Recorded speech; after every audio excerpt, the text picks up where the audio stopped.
Okay, good afternoon po sa lahat. And happy Lord's Day po. So ngayon pong hapon, so yung sermon po na inyo pong maririnig po ngayon ay galing sa sermon ni Reverend Mark Chen. So siya po ay pastor ng First Evangelical Reformed Church sa Singapore.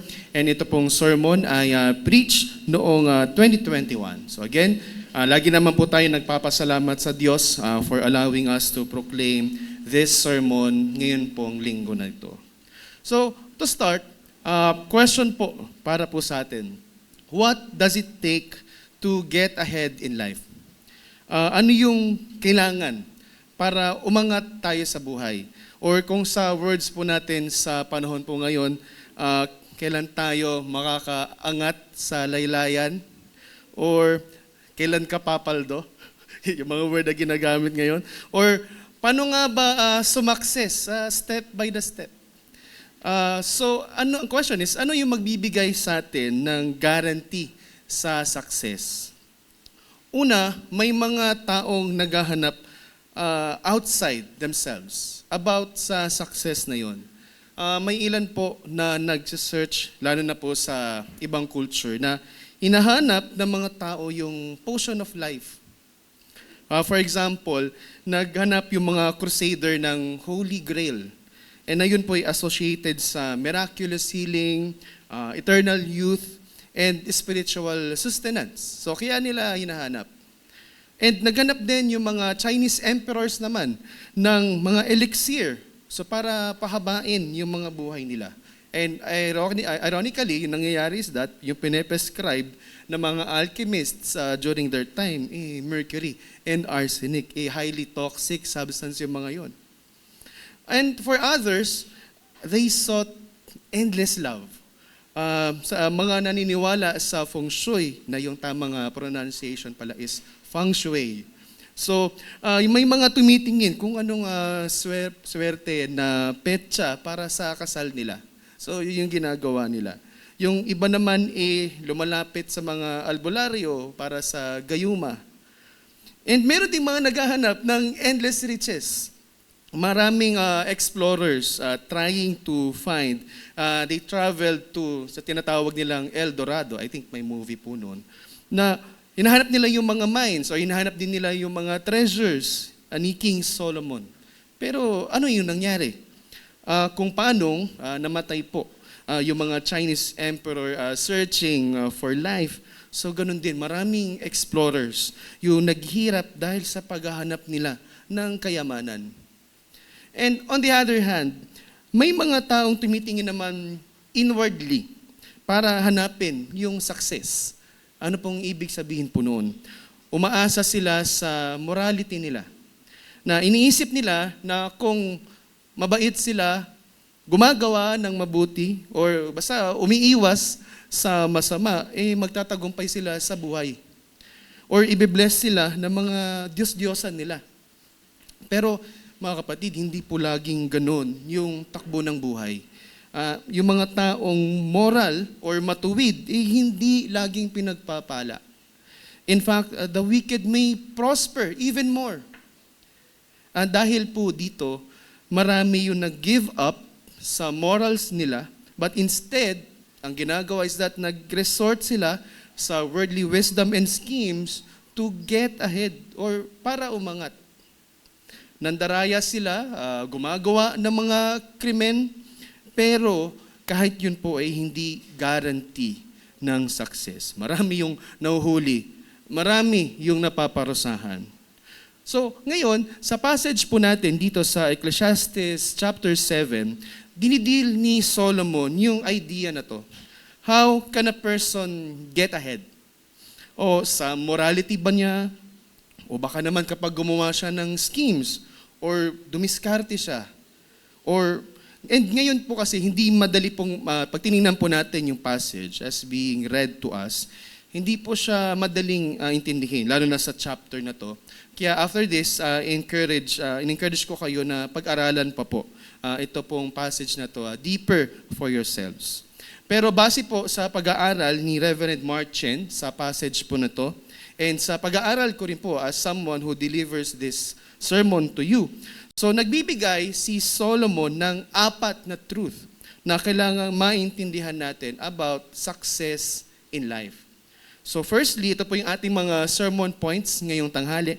Firstly, morality does not get you ahead in life. Secondly, immorality also does not get you ahead in life. And sa pangatlo, thirdly, people also do not get you ahead in life. And fourthly, and last point po natin mamaya, only one man guarantees the way to get ahead in life. So yun po yung pong mga pag-aaralan po natin ngayon po nga tanghali. Pero bago po ang lahat, let us all pray. Our gracious and holy God, apart from your Spirit, we see words but miss their glory. We hear sounds but we miss your voice. So therefore we ask now for the gracious illumination of your Holy Spirit. Open our minds to understand the Scriptures, that you incline our hearts to love the truth and bend our wills to joyful obedience to you. And as your word is preached now, O Lord, grant that Christ may be clearly seen and received. Remove every distraction and every confidence in our human wisdom. And we pray that the light of the gospel shine so that Jesus Christ alone is magnified. His person, His work, His grace, and His lordship. And may I, O Lord, in this pulpit decrease and Christ increase. And may the faith of your people be strengthened, that they may be comforted, given rest, and that your church built up for your glory. And we ask all this in the name of our exalted Savior, Jesus Christ. Amen. Okay po, simulan po natin. So firstly, morality does not get you ahead in life. So punta po tayo sa verse 17, Ecclesiastes 7, verse 15. In my vain life I have seen everything. There is a righteous man who perishes in his righteousness, and there is a wicked man who prolongs his life in his evil doing. Common po kasi sa mga tao yung mag-isip na kung mabuti ako, may morality ako, and kung ako man ay religious, I will get ahead. And kung hindi ako mabuti, mapaparusahan ako. And essentially, hindi po yun Christianity . Yun po belief sa karma. Hindi Christianity, but karma. Kung gumagawa ka ng mabuti, hahaba yung buhay mo. Kung masama ka, magnanakaw ka, meron kang hatred, napakarami po. Or malupit ka sa pakikitungo mo sa kapwa mo, mapapatrouble ka and mamamatay ng maaga. Parang pong math yan . If you put A, you should get B. So parang ganun lang. And meron din pong mga religious na tao na gumagawa ng mga religious things. Iniisip nila na sila ay aangat dahil po dito. Nagsisimba sila, they go to church regularly, nagbibigay pa nga ng offering.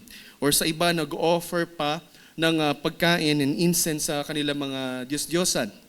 O nagpa-fasting ng isang buong buwan. Or nagpipray gamit yung kanilang mga prayer beads. So, naniniwala sila na yung pagiging religious o yung morality nila, yung mag-aangat sa kanila sa buhay. But, this is not the case. Hindi po totoo yung karma. Hindi guarantee ng success yung morality. And dito po sa verse 15, nakita ng preacher or ng Koheleth or ni Solomon that good young people die, but wicked people, they have a long life. And ito po yung malungkot na katotohanan na namamatay yung mabuting tao sa kabila ng kabutihan niya. And samantalang yung masama ay nabubuhay para magpatuloy sa paggawa niya ng kasamaan. And in fact po, ilan po sa pinakamasasamang tyrants, sila po yung mga pinakamahabang nabuhay. Example, kung kilala niyo po si Pol Pot ng Cambodia. Siya po ay nabuhay hanggang mid-70s nung age niya. Si Fidel Castro ng Cuba, I think kilala niyo naman, ng Cuba, inabot ng 90 years old bago siya namatay. And yung North Korean leader na si Kim Il-sung, nabuhay hanggang 82. So So dito, nakita ng preacher or ni Solomon yung kabaligtaran ng karma. And ganun din tayo. Kaya naisip natin na hindi patas yung buhay. Tama po ba? Hindi patas yung buhay. Pero kahit ganun, tayo po ay nagiging naive pa rin. Dinidisregard po natin ito. Na may kita po natin yan kapag halimbawa may namatay na isang kabataan. Or sabihin natin may isang young adult and meron siyang potential. Sinasabi natin na ang daming pa niyang potential. Napakabata pa ng taong ito. Pero isipin natin, lalo na po ngayon, kailan ba naging hadlang sa kamatayan yung pagiging bata o yung pagkakaroon ng potential? And hindi po magiging ganun ever. Hindi mapipigilan ng youth or ng potential yung death. And mas lalo na, sa pinag-uusapan po natin ngayon, hindi yun guarantee ng pag-angat natin sa buhay. Siguro po dahil lumaki tayo sa pakikinig ng mga moralistic tales or basta mga kwento na nagtuturo sa atin na kapag ikaw masama, masama rin yung kahihinatnan mo. Pero hindi po yung laging nangyayari. In fact, merong short story si Mark Twain tungkol sa isang bad little boy na yung pangalan ay Jim. Pero si Jim, pero instead na siya mapatrouble, palagi siyang successful. Umakyat man siya sa isang apple tree para magnakaw ng apple, and ito po yung mga nangyari.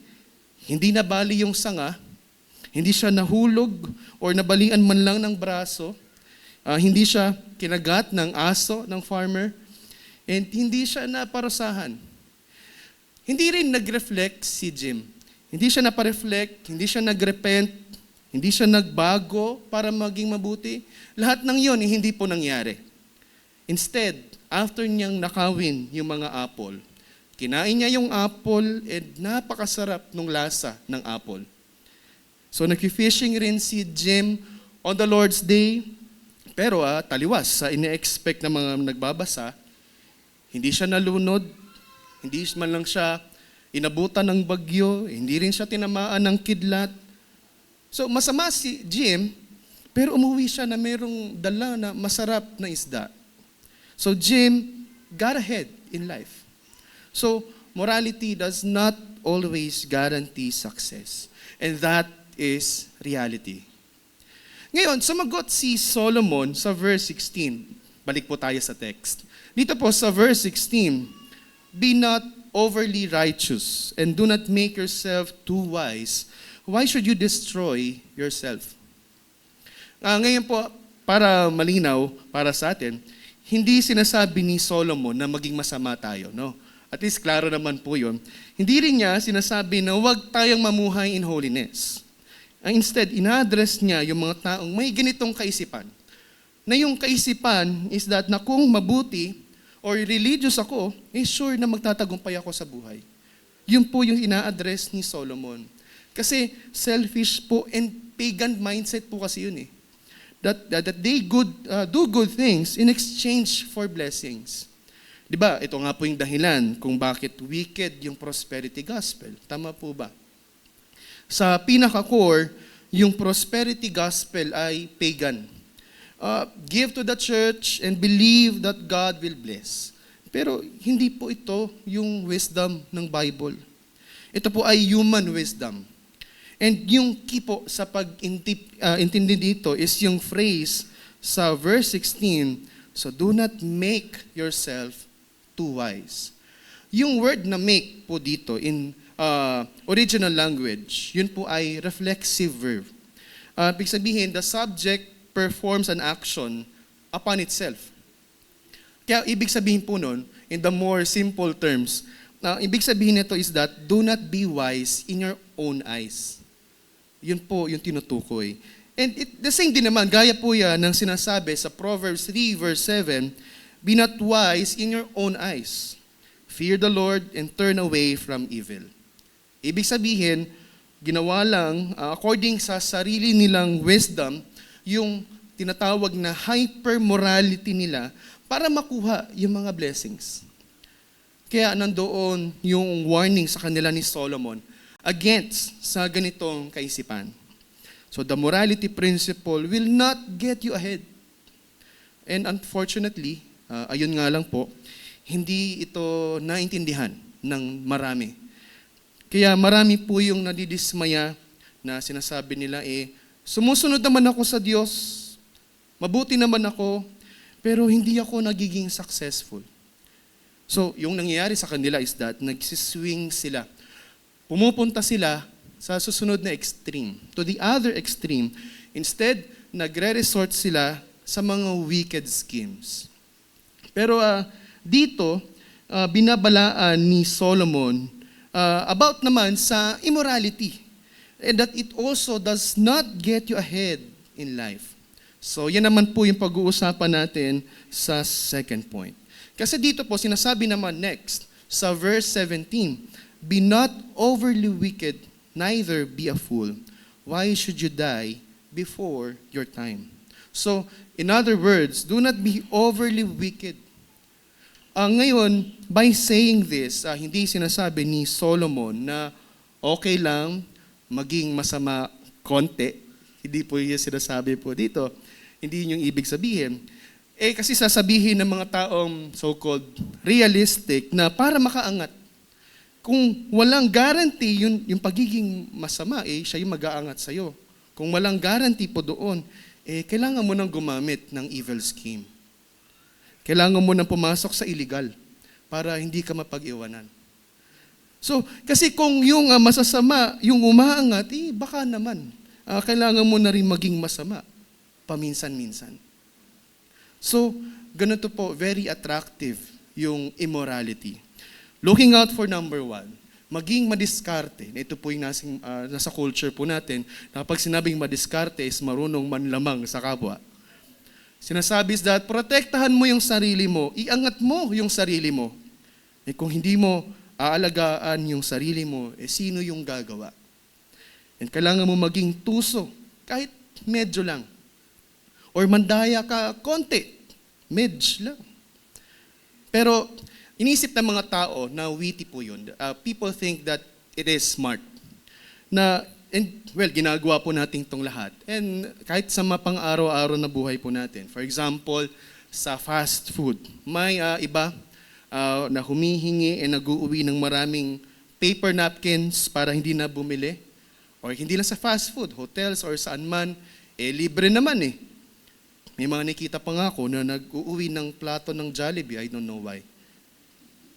Sa opisina, kinukuha rin natin yung mga gamit para gawing sariling supply. Bond paper, clip, office supplies, may nagpiprint pa nga ng resume sa printer ng office. Sinasabi natin, nandun lang naman yon, and hindi naman nila minomonitor. So, sa mga ganitong moments, natatawa man tayo, we feign ignorance when we make a mistake and another person takes a blame. And sino ba yung nagsabi sa kanila? Hindi naman nila inaangat yung sarili nila. Hindi nila pinoprotektahan yung sarili nila. So, sa ganito pong mga salita, mga kapatid, pinapakita po yung nature po natin na inuuna natin palagi yung mga sarili po natin. And ganito rin yung nangyayari, hindi lang with the outside world or outside the church, but sa atin ding mga Kristiyano, specifically sa Church of Corinth. So dito po sa Corinth, nagsasama-sama yung mga members para i-celebrate yung Lord's Supper and yung fellowship meal nila, also known as the Love Feast. Pero ano yung ginagawa po nila? Inuuna nilang kainin yung lahat ng pagkain and nalalasing pa nga sila sa wine. And sabi nga libreng pagkain naman. Kaso tayo po wicked and tayo rin po ay evil smart. Kaya nagbibigay po sa atin and pinapaalala sa atin ni Solomon itong simple advice sa mga taong may ganitong pag-iisip. That your smarts, lalo na sa paggawa ng kasamaan, will not get you ahead. Your evil schemes will not guarantee success. So do not be foolish. Well, sinasabi ng verse 17. Okay. So punta naman po tayo sa verse 17. So do not be over wicked. So I repeat, so be not overly wicked, neither be a fool. So why should you die before your time? So pinapakita lang naman itong next verse na binanggit ko na ano yung nangyayari na kapag ikaw ay nag-scheme or magplano, especially ng mga devious way or with the intent to do something illegal or wrong. So what happens if you cut corners and do, so kahit sabihin natin na mga little bad things. So what happens if you give yourself to life of crime? Kaya po, hindi po makakapag-guarantee ng success yung pagiging immoral. Sabi nga sa text, pwede kang mamatay ng mas maaga. So ganoon lang po ka-plain yung sinasabi ni Solomon for us. Pero hindi lang yun, pwedeng mas masahol pa kaysa sa premature death yung consequences of crime. And sinasabi dito naman sa verse 26. So Ecclesiastes 7, verse 26, and I find something more bitter than death. And ito po yung tinutukoy niya, the woman whose heart is snares and nets, and whose hands are fetters. So chain po yun sa paa. He who pleases God escapes her, but the sinner is taken by her. So yung mabuhay sa kasalanan, mas masahol pa kaysa kamatayan. And the Bible describes sin and temptation as a woman who seeks to seduce a man. And we know naman po nasa passage po na ito na hindi po ito isang sexist remark. Kasi, to be fair, dinidescribe din ng Bible yung wisdom as a woman. Pero ito po yung point ni Solomon. Kung gusto mong mabuhay in a life of scheming and sin or krimen para ikaw ay umangat, mag-ingat-ingat ka. Kasi yung totoo, hindi ikaw yung gumagamit sa mga schemes na to. But rather, instead, ito po yung nangyayari. Na yung mga kasalanan mo, yung siyang gumagamit sa'yo. And kapag ikaw ay gumagawa ng evil schemes, ikaw ay nagiging alipin. Isipin po natin, lalo na rin po sa mga nangyayari sa bansa natin, and kahit sa mga sarili natin. Yung mga tao nag-i-scheme ng kalokohan and nagsasucceed, ano nangyayari? Babalik at babalik ulit. Sasabihin pa, maraming beses na akong nakalusot. And nagiging pattern na to ng buhay nila. So, inaalipin tayong lahat. Para po itong sa kwento ni Samson and Delilah. Inakit siya ni Delilah, nilambing, and paulit-ulit na nakiusap para malaman yung secret ni Samson. And inakala ni Samson na malakas siya and kaya niya ring lokohin si Delilah. Pero sa huli, sinabi niya yung secret niya. And pwedeng isipin natin na gaano ka-foolish si Samson. Pero ganyan din po tayo. Na paulit-ulit tayo nag-give in hanggang sa makontrol tayo ng kasalanan. And sa bandang huli, alam natin sa story, dinukot yung mga mata ni Samson. Pinilit siya na maging alipin. And yun po yung kapalaran or fate na mas masahol pa kaysa kamatayan. Kaya po sinasabi naman ni Solomon na yung evil schemes ay hindi guarantee ng success. Do not live a life of crime. Pero ayun nga, gustong umangat ng mga tao sa buhay, ang iniisip nila, going back din sa first point natin, na may dalawang paraan para mangyari to sa pagiging moral or religious and sa pamamagitan ng wicked schemes. The number 2. Pero ito po yung payo ni Solomon sa verse 8. So pay attention po sa mga instructions na to. Na kung tunay kang may takot sa Diyos, iwasan and talikuran mo yung dalawang extremes na to. Yung mga binanggit ko po kanina, morality and immorality. So it means by relying on morality alone and ganun din sa immorality. So, another question pa rin. Tuloy pa rin naman yung question po natin. So how else do we get ahead? Kasi may mga taong umaasa naman sa iba or sa wisdom nila, sa kanila mismo. Pero ano po yung nakita naman ni Solomon na hindi laging maaasahan yung mga tao? Ganon din yung mga ability and wisdom na meron sila sa sarili nila. So dito naman tayo ngayon sa third truth and para na rin po sa third point po natin. So sinasabi naman ng verse 19, so wisdom gives strength to the wise man more than 10 rulers who are in the city. So verse 19 po yun. So nagbigay ng warning si Solomon sa mga readers niya against sa pagkakaroon ng unrealistic expectations sa mga tao. Na pwede tayong biguin or i-fail kahit yung mga pinaka-maaasahang tao. And pinakita niya po ito ni Solomon sa pag-examine sa mga rulers naman in this passage. Kasi sinasabi dito again sa verse 19 na yung isang taong may wisdom ay higit na mabuti kaysa sa 10 mighty rulers in a city. So clearly, yung image for us, clearly, it is 1 versus 10. Yung isang city pa nga lang na may isang good leader, tunay po na fortunate. And how much more, isipin natin, yung isang city na may 10 good leaders.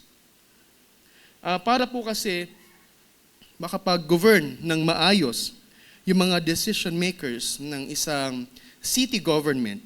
So kailangan ng napakaraming information and expertise para ma-conduct nila yon. So, sabihin, mas mabuti naman talaga yung 10 kaysa sa isa. Pero, ito po, hindi pa rin sila kasing husay ng isang taong may tunay na wisdom. Kasi kahit yung 10 mighty rulers, mabibigo. And we cannot hope too much for sinners. Bakit? Kasi sinasabi sa verse 20,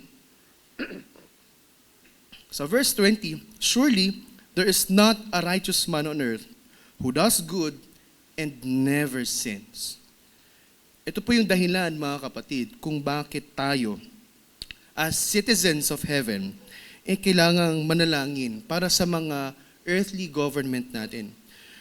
Ganon man sila katalino, hindi pa rin sapat yung karunungan nila.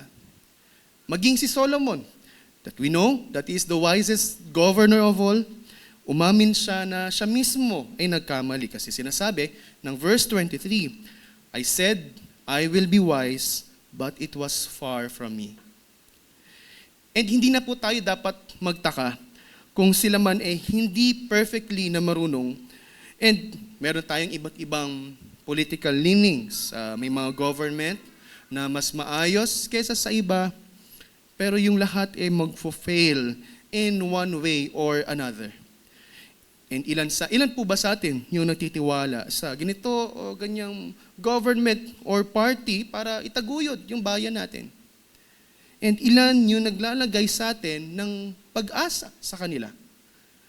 Pero, hindi lang po sa mga leaders yung binabanggit po dito, pati kahit yung ating pong pananampalataya, kahit sa mga servants din natin. May ilan sa atin na mayroong mga taong nasa ilalim ng pamamahala natin, kahit sa household pa yan, kahit sa mga trabaho pa natin yan. So, exhortation po ito para sa ating lahat. So, yung mga servants na to is yung mga taong inaasahan na tutulong sa atin. So, marami sa atin yung may mga subordinates in one way or another. Pero, kung talagang alam lang natin yung iniisip nila tungkol sa atin, kasi sinasabi ng verse 21, do not take to heart all the things that people say, lest you hear your servant cursing you. Ibig sabihin, may mga tao na hahamakin ka, and huwag tayong mabother sa mga naririnig natin na hindi ka magiging best friend ng lahat. And hindi ka rin igagalang ng lahat. And ito pa po yung isang truth, hindi ka naiiba sa kanila. And sinasabi ng verse 22, your heart knows that many times you yourself have cursed others. So sin has affected everyone. So we are not reliable. Kaya po yung ating binasa kanina sa Canons of Dort. And na-observe ni Solomon yung lahat ng to sa pamamagitan ng wisdom niya by the power of the Spirit. And siya mismo yung nag-conclude that he was not wise enough.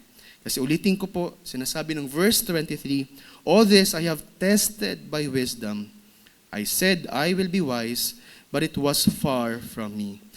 Na-conclude niya na mahirap makita yung wisdom, according naman sa verse 24. And sinikap niya na alamin kung bakit gano'n yung takbo ng mga bagay. So according naman sa verse 25. And sinabi niya sa verse 29 na wala ni isang taong mabuti.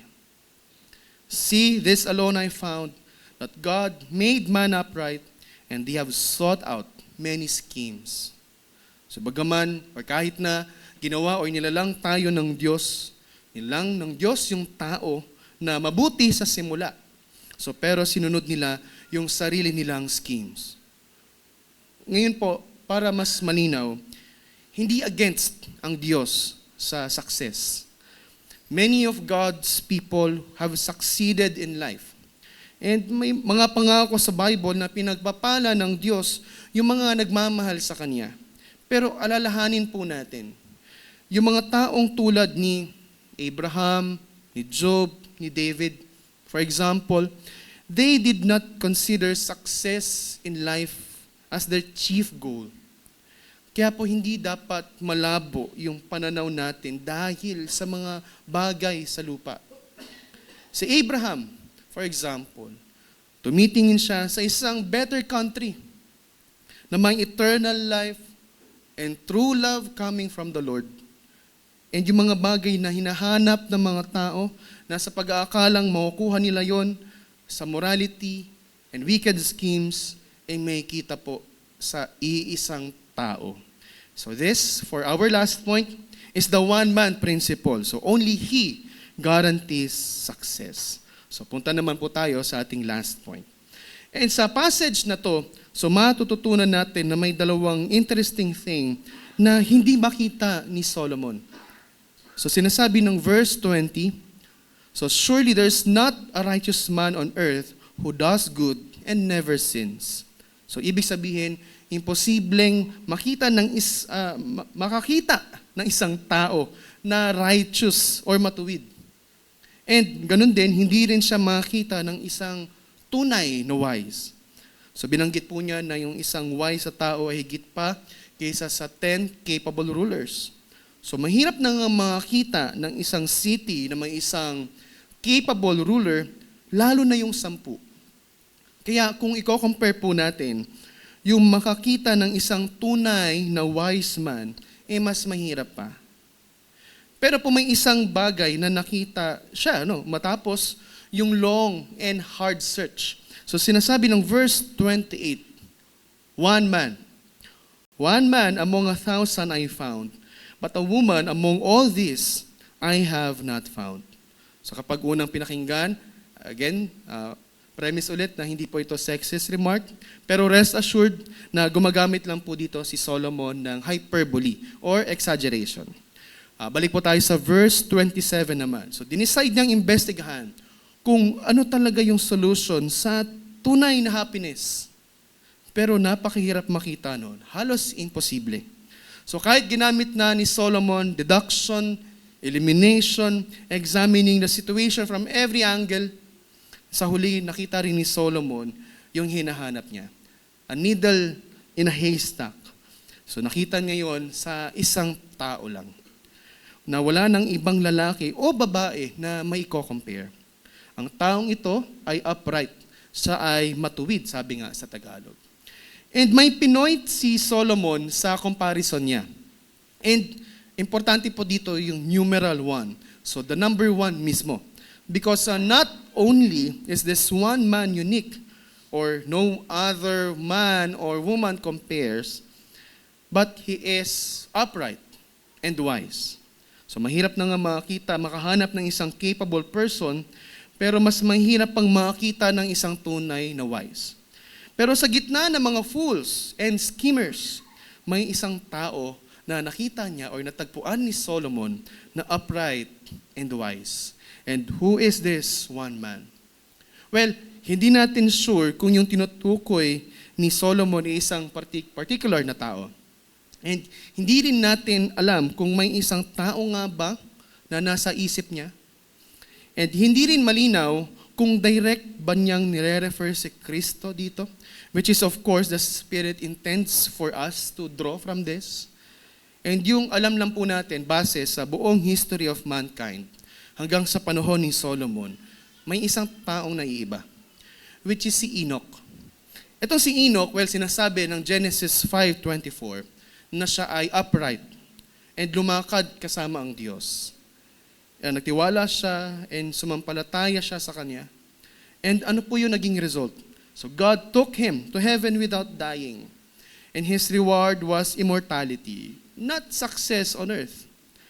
Pero yung secret para sa guaranteed na material success, hindi po binigay po sa atin. God may bless in your uprightness. So pwede kang umangat sa buhay gaya ni na Job and Abraham, pero pwede ring hindi. Kahit na in your uprightness, so pwede kang mamatay na mahirap gaya ni Apostle Paul. See, there is no guarantee that in your wisdom, you may be blessed like Solomon. Pero yun po yung point na makukuha natin dito, ganito lang po kasimple. These men of God did not look for happiness on earth. They did not look.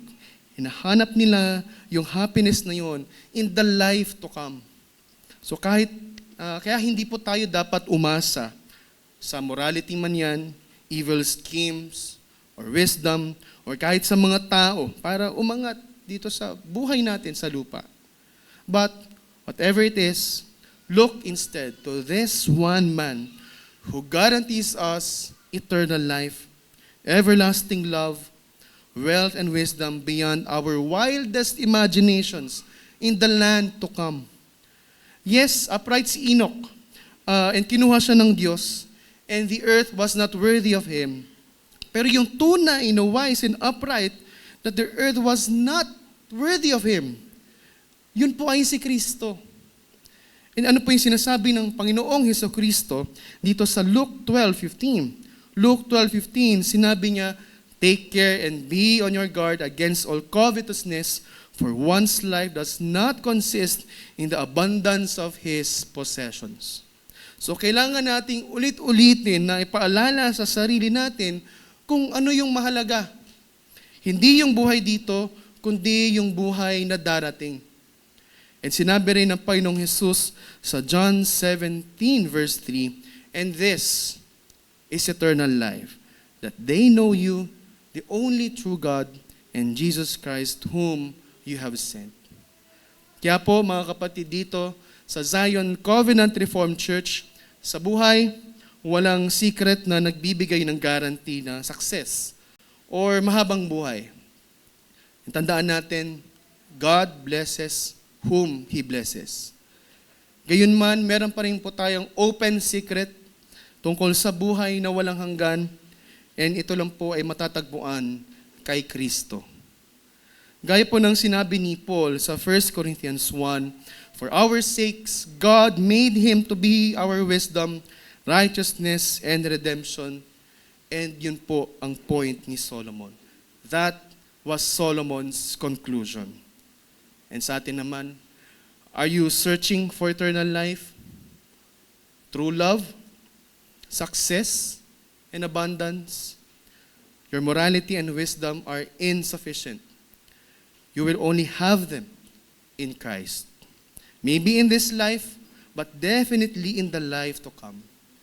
So mga kapatid, hindi po nagtatapos ang Bible sa statement that life is messy under the sun.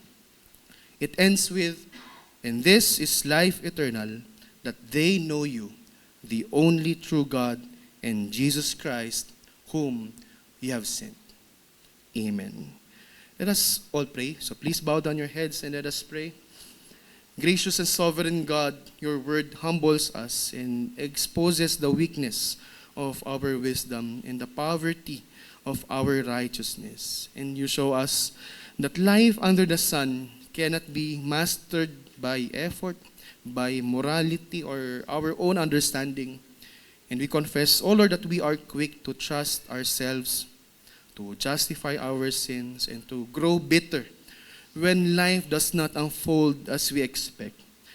So, Father, we thank you that our hope rests in Christ alone, that He is a truly righteous one, the wisdom of you for us, and who bore our guilt and failure upon the cross.